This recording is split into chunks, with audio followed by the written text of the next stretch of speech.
Et salut YouTube, j'espère que vous allez bien. Aujourd'hui, on se retrouve pour un nouvel épisode du Cortex.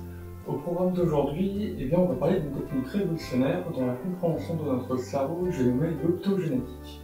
Alors, c'est pas une technique d'imagerie cérébrale, sinon j'en aurais parlé dans la fiche qui apparaîtra par ici, mais elle est tout de même extrêmement intéressante, donc on est parti pour en parler. L'optogénétique, c'est quoi? C'est une technique d'imagerie et de contrôle de population de neurones ciblés.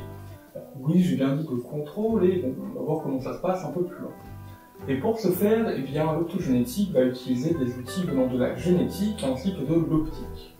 Mais pour bien comprendre son fonctionnement, il va falloir que je vous parle du fonctionnement justement des neurones, et de comment ils fonctionnent, et plus particulièrement de comment les potentiels d'action ou l'influx nerveux est créé.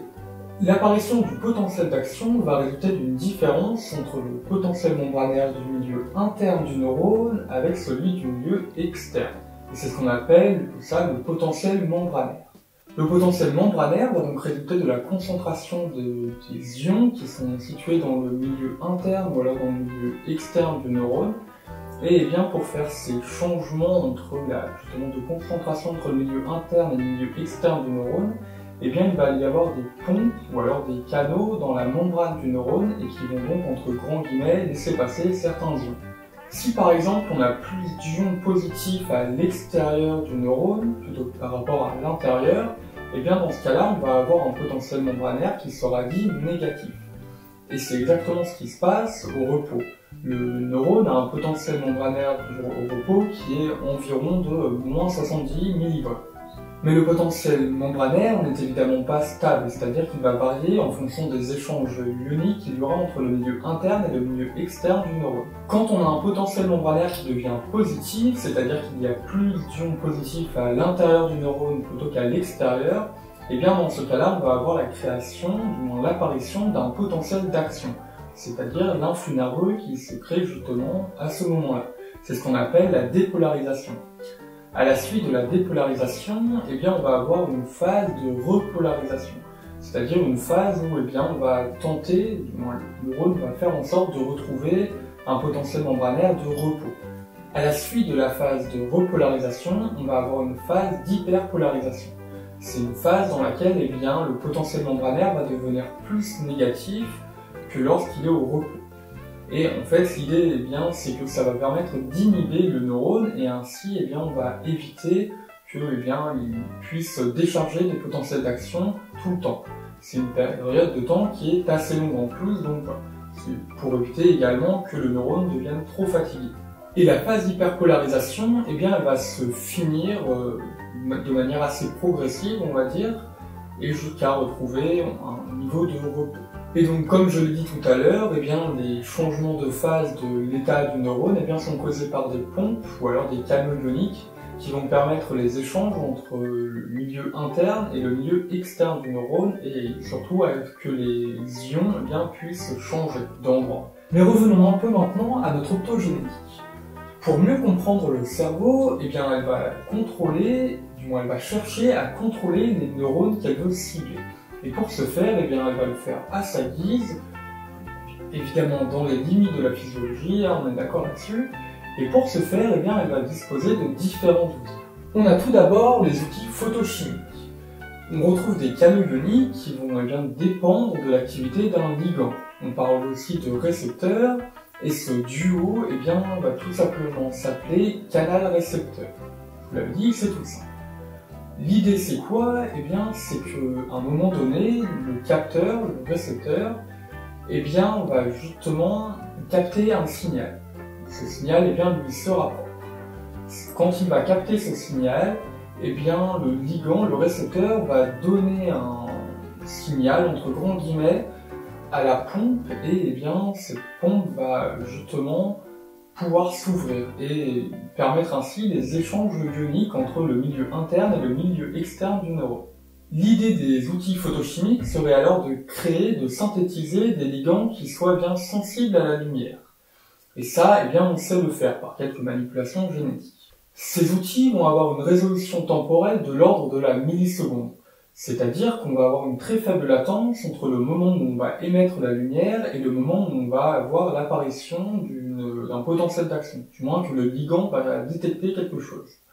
Ça, c'est hyper pratique, tout simplement parce que ça va nous permettre de pouvoir contrôler des phénomènes neuronaux extrêmement rapides. Le seul problème, c'est que la lumière utilisée pour ces ligands, ne pénètre pas énormément dans le cerveau. Et ça, c'est un problème parce qu'on peut juste contrôler des neurones qui sont sur le cortex, sur l'extérieur, on va dire, du cerveau. Et le deuxième problème de ces outils photochimiques, c'est que malheureusement, ils sont assez compliqués à mettre en œuvre. Donc du coup, on va pas trop les utiliser. Ensuite, l'optogénétique dispose d'autres outils qui, eux, vont s'inspirer de ce que fait Dame Nature. On a découvert au début des années 1970 que des micro-organismes étaient capables de réguler leur activité physiologique uniquement en fonction de la lumière de leur environnement. On a en effet découvert une protéine assez particulière, la bactériorhodoxine, qui était une protéine transmembranaire, donc en gros un canal ou une pompe ionique, et qui avait la particularité de s'activer grâce à la lumière. Par la suite, on a découvert d'autres protéines qui avaient à peu près les mêmes propriétés, c'est ce qu'on appelle c'est la famille des auxines, et on a notamment découvert la channelrhodoxine. Pourquoi je cite la channelrhodoxine ? Tout simplement parce que c'est elle qui est aujourd'hui au cœur de la recherche en optogénétique. En fait, l'énorme avantage qu'elle a, c'est qu'elle est à la fois un canal, mais à la fois, un récepteur. C'est donc encore 10 fois plus simple qu'un duo canal-récepteur. La channelrhodoxine, c'est une protéine qu'on va retrouver dans des algues vertes, et qui a en fait la particularité de permettre la phototaxie de l'algue, justement. Et la phototaxie, c'est la capacité de l'algue à pouvoir se mouvoir en fonction des conditions lumineuses de son environnement. Et ça, elle va tout simplement pouvoir le faire en générant des courants ioniques entre le milieu interne et externe de la cellule.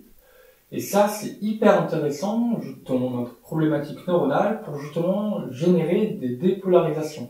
Et si on arrive à générer une dépolarisation, on a forcément un potentiel d'action, un influx nerveux qui va en résulter. Et justement, quand on arrive à implanter des channelrhodoxines dans les neurones de mammifères, on est capable de les contrôler, de générer des potentiels d'action grâce à de la lumière bleue. Et un énorme avantage de cette channelrhodoxine, c'est que la latence est là aussi proche de la milliseconde. Et comme c'est juste une petite manipulation génétique, là c'est clairement hyper facile à mettre en œuvre, du moins bien plus simple que les outils photochimiques, donc c'est plus utilisé. Et enfin, le dernier aspect de l'optogénétique va concerner l'inhibition des neurones. Comme je l'ai dit tout à l'heure, la phase d'hyperpolarisation des neurones a pour but d'inhiber justement le neurone, pour éviter qu'il envoie différents potentiels d'action d'affilée. Et ça, on est capable de le reproduire avec d'autres auxines. Et alors, c'est exactement le même principe que les autres, donc je ne vais pas encore une fois me répéter, c'est juste que la pompe, au lieu de fonctionner dans un sens, elle va fonctionner dans un autre sens. Donc au final, pour résumer un peu tout ce qu'on a vu jusqu'à présent, l'optogénétique et les différents outils qu'elle dispose, va nous permettre de contrôler à la fois l'inhibition du neurone, mais également et surtout leur activation. Et ça, c'est super intéressant pour comprendre le fonctionnement global du cerveau. C'est un exemple tout simple, mais grâce à l'optogénétique, on a été capable de comprendre l'appétit et le fonctionnement de l'appétit chez la souris. Et justement, pour comprendre le fonctionnement de l'appétit chez la souris, on a justement implanté des récepteurs particuliers dans les neurones qui étaient responsables de la faim. Du moins, ceux qu'on pensait étaient responsables de la faim. Et donc, quand on activait la lumière sur les neurones qu'on avait modifiés, on arrivait à faire en sorte que la souris, quand on lui positionnait un fromage à côté ou un autre aliment, allait le manger. Par contre, quand on éteignait la lumière, la souris n'allait pas manger l'aliment. Et ça, on le fait de manière répétée pour s'assurer que quand on active la lumière, la souris mange, quand on éteint la lumière, la souris ne mange plus. Et si jamais vous voulez voir ce que ça donne sur une autre thématique que l'alimentation, je vous mets en lien, soit en description, soit dans une fiche, une playlist YouTube qui va regrouper différentes vidéos qu'ont fait des laboratoires de recherche et qui montrent justement, alors c'est très généralement sur la souris, l'intérêt de l'optogénétique pour justement comprendre notre cerveau. Alors, si jamais vous la regardez, je vous préviens, ça peut un peu faire peur.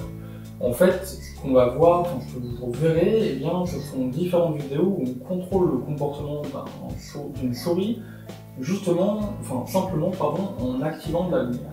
Alors certes, ça pourrait faire peur, mais il ne faut pas oublier que derrière, eh bien, ce sont des études scientifiques et qu'il y a donc des critères éthiques. Alors, ça peut également déranger, hein, ça c'est propre à chacun, l'opinion de chacun est respectable, on n'est pas là pour en discuter, c'est ce qu'on appelle de la bioéthique. Mais voilà, il faut bien comprendre que l'optogénétique, même si on manipule et contrôle des neurones, peut permettre à la fois de comprendre le fonctionnement cérébral, mais également va pouvoir potentiellement nous permettre de mieux comprendre certaines maladies et trouver potentiellement des traitements. Bon, et puis moi sur ce, je vous ai suffisamment parlé d'optogénétique je pense. Si jamais vous avez des questions comme d'hab, n'hésitez pas en commentaire. Et puis moi sur ce, je vous retrouve pour une prochaine vidéo. À la prochaine tout le monde.